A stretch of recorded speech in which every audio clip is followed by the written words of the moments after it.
கூப்பிடு. Praise the Lord. என்னை நோக்கி கூப்பிடு, அப்பொழுது நான் உனக்கு உத்தரவு கொடுத்து நீ அறியாததும் உனக்கு புரியாததுமான பெரிய காரியங்களை உனக்கு அறிவிப்பேன் என்று எரேமியாவின் புத்தகம் 33வது அதிகாரம் 3வது இறைவார்த்தையில் ஆண்டவர் இவ்வாறு சொல்வதை நாம் பார்க்கின்றோம். வானத்தையும் பூமியையும் தன் வார்த்தையால் உருவாக்கின நம் ஆண்டவர் உங்களையும் என்னையும் பார்த்து சொல்லக்கூடிய வார்த்தை என்னை நோக்கி கூப்பிடு என்று.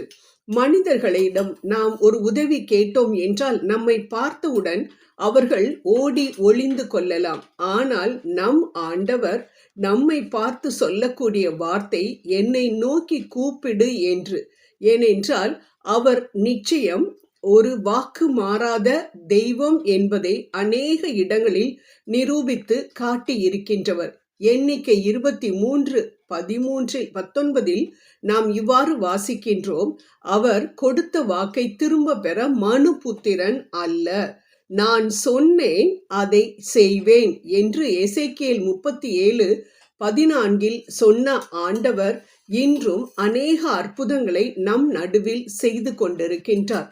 இதை குறித்ததான ஒரு உண்மை சம்பவத்தை உங்களோடு பகிர்ந்து கொள்ள நான் ஆசைப்படுகின்றேன். அன்பானவர்களே, அமெரிக்க தேசத்தில் ஒரு அடர்ந்த காட்டில் ஒரு வயதான பக்தியுள்ள தம்பதியர் 100 அனாதை குழந்தைகளை வைத்து அனாதை ஆசிரமம் நடத்தி கொண்டு வருகின்றனர். ஒரு நாள் இரவு அவர்கள் படுக்கைக்கு போகும் முன் பார்க்கின்றனர், அடுத்த நாள் காலையில் அவர்களுக்கு கொடுப்பதற்கு, பிள்ளைகளுக்கு கொடுப்பதற்கு பாலோ ரொட்டியோ இல்லை. உடனே முழந்தால் படியிட்டு ஆண்டவரிடம், ஆண்டவரே, என்னை நோக்கி கூப்பிடு என்று சொல்லி இருக்கின்றீரே அப்பா, இதோ நாளை காலை பிள்ளைகள் எழும்பொழுது அவர்களுக்கு கொடுப்பதற்கு எங்களது கரங்களில் ஒன்றுமே இல்லையே. நீர்தான் ஏதாவது ஒரு அற்புதத்தை செய்ய வேண்டும்.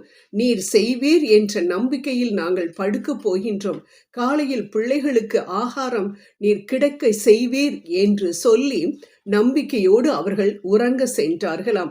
அடுத்த நாள் காலையில் அந்த இடத்தில் ஒரு சத்தம் கேட்கின்றது. மனித அரவமே இல்லாத ஒரு அடர்ந்த காடு. எந்த விதமான உதவியும் வருவதற்கு அவர்களுக்கு வாய்ப்பே இல்லை. ஆனால் 4 பேர் கதவை தட்டுகிறார்கள். தட்டிவிட்டு அவர்கள் சொல்லுகின்றார்கள், அம்மா, இதோ நாங்கள் அடுத்த கிராமத்திற்கு நாங்கள் பால் எடுத்துக்கொண்டு சென்று கொண்டிருக்கின்றோம். ஆனால் போகும் வழியில் எங்களது மில்க் ட்ரக்கு ரிப்பேரா போயிடுச்சு. இந்த ரிப்பேரை சரி பண்றதுக்கு நிச்சயம் 2 நாள் ஆகும். அதுல இருக்கக்கூடிய அதனால அந்த பாலெல்லாம் வேற கெட்டு போயிடும். தயவு செய்து இந்த பாலை எடுத்து கொள்ளுங்கள் என்று கேனாக பாலை கொடுத்து கொண்டிருக்கும் பொழுதே ஒருவர் ஓடி வருகிறார். அவர் சொல்கிறார், ஐயா, நான் நேத்து நைட்ல இருந்து எனக்கு ஒரு பெரிய தொந்தரவுயா. என்னன்னா, யாரோ ஒருத்தர் என்கிட்ட நீ மனசுக்குள்ள நீ இவ்வளவு ரொட்டியை செஞ்சு இந்த அட்ரஸ்ல போய் கொடுன்னு சொல்லிட்டு என்னை பைத்தியமாக்கிட்டாரு. தயவு செய்து இந்த ரொட்டியெல்லாம் எடுத்துக்கோங்கன்னு பேஸ்கெட்டா ரொட்டியை கொண்டு கொடுத்தாராம்.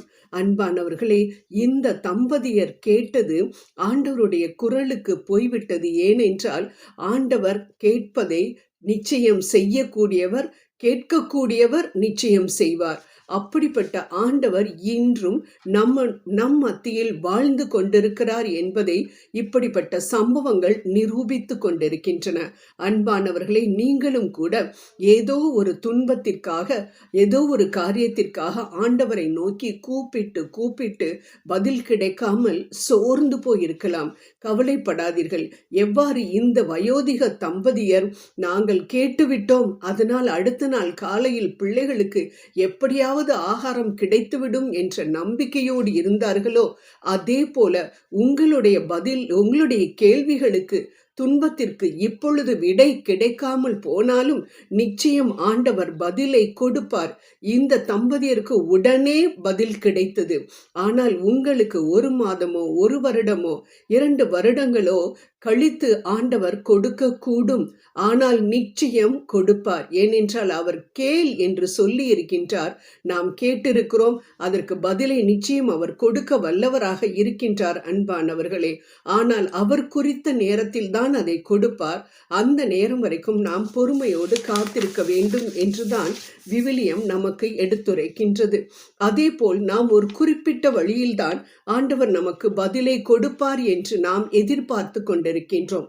அந்த வழி திறக்கப்படவில்லை என்றால், ஐயோ ஆண்டவரே, என்னுடைய பிரச்சனைக்கு தீர்வை கொடுக்கவே மாட்டேன்றீங்களே, நம்ம அந்த வழி அடைபட்டு விட்டதை கண்டு நாம் புலம்புகிறோம் அன்பானவர்களே. ஆனால் ஆண்டவருக்கு எத்தனையோ வழிகள் உண்டு. வித்தியாசமாக நினைத்தே பார்த்திராத வழியில் அவர் நமது பிரச்சனைகளுக்கு ஒரு தீர்வை கொண்டு வர அவரால் முடியும். அது ஒரு கவர்மெண்ட் ஆர்டராக இருக்கலாம், அல்லது ஒரு திடீரென்று பரிச்சயமான ஒரு மனிதனுடைய உதவியாக இருக்கலாம். எப்படியாக இருந்தாலும் இயற்கைக்கு அப்பாற்பட்ட நிகழ்வாக கூட அது இருக்கலாம்.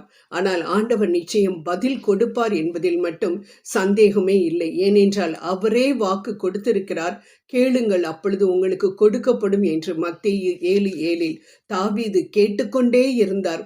கேட்டு அநேக காரியங்களை ஆண்டவரிடமிருந்து பெற்றுக்கொண்டார். அதே போல நாமும் கேட்போம், ஆண்டவர் கொடுக்க தயாராக இருக்கின்றார். ஜெபம் செய்வோம். நாங்கள் கேட்பதை கொடுக்கக்கூடிய எங்களது அன்பு தெய்வமே, இதோ எங்களது துன்பங்கள் ஒவ்வொன்றையும் உமது பாதத்தின் அடியில் நாங்கள் சமர்ப்பிக்கின்றோம். நீர் எங்களுக்கு நிச்சயம் அதை வாய்க்க பண்ணுவீர் என்ற நம்பிக்கையில் எங்களது துன்பங்களையும் துயரங்களையும் கவலைகளையும் கண்ணீரையும் பாதத்தில் வைத்து விட்டோம். நீர் கொடுப்பீர் என்பதை நம்பி நாங்கள் உமக்கு இப்பொழுதே நன்றி கூறுகின்றோம். ஏற்றுக்கொள்ளும் எங்களது அன்பு இறைவா. ஆமேன்.